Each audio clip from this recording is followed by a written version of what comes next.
So this is the area that I couldn't get to with the stock tires, the Folden Wildlife Management area. And I came back because I wanted to get past the creek and up the grass hill.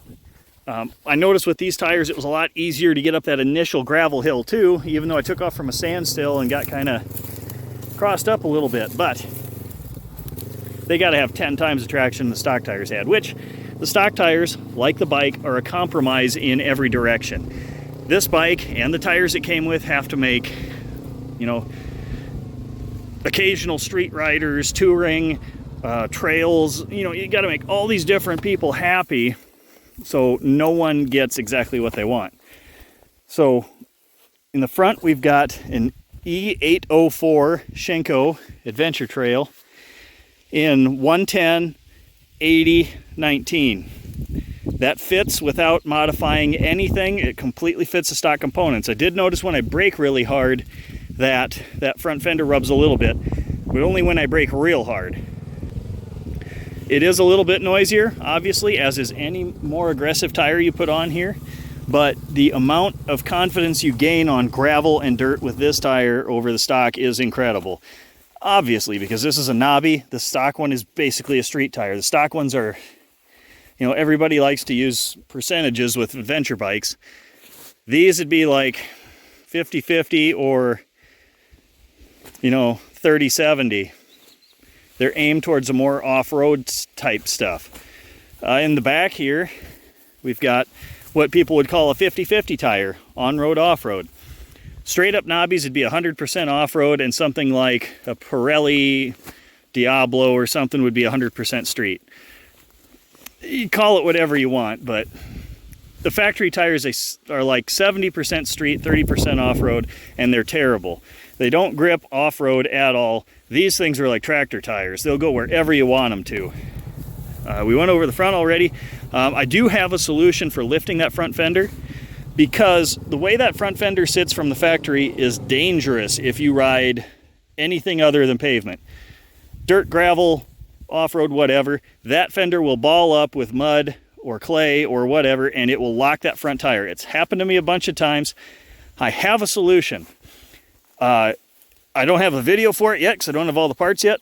It will require you to do a little bit of DIY, but you won't have to modify your front brake lines other than, well, subscribe and watch the video. You got to cut the fender to raise it, but that's the only factory part you need to actually cut or modify. The rest of it just gets moved around a little bit, so make sure you subscribe for that. In the back, we've got an E-07 Mitas tire in 150/70/17. You can see it's got big old lugs on there. Again, noisier, but it's also a little bit taller, which makes all your gearing effectively a little taller. So you don't break the back end loose as easily because of the taller effective gearing, and the fact that the tire itself is heavier, it doesn't spin up as fast. It makes a bike more manageable, which is what you want in, you know, situations where you don't have a ton of traction. You can see here there's this big band running all the way around the middle. Nice heavy piece of rubber, so when this little bit wears down, you'll have this solid chunk of rubber to ride on. This tire is probably going to last forever. It's a very heavy duty tire. It's a very heavy tire. I think it's going to go a long distance on this bike. Just miles and miles better than the stock tires if you're doing anything off pavement. Highly suggest it. We'll see how long that front tire lasts. I'm not sure. It's awfully aggressive. Mitas does have a tire like this to match the front, which I might end up getting, but I always tend to go more aggressive on the front than the rear for traction purposes. But that's what I've done. I love it. It's way better than stock. So again, the rear fits without any modifications to stock.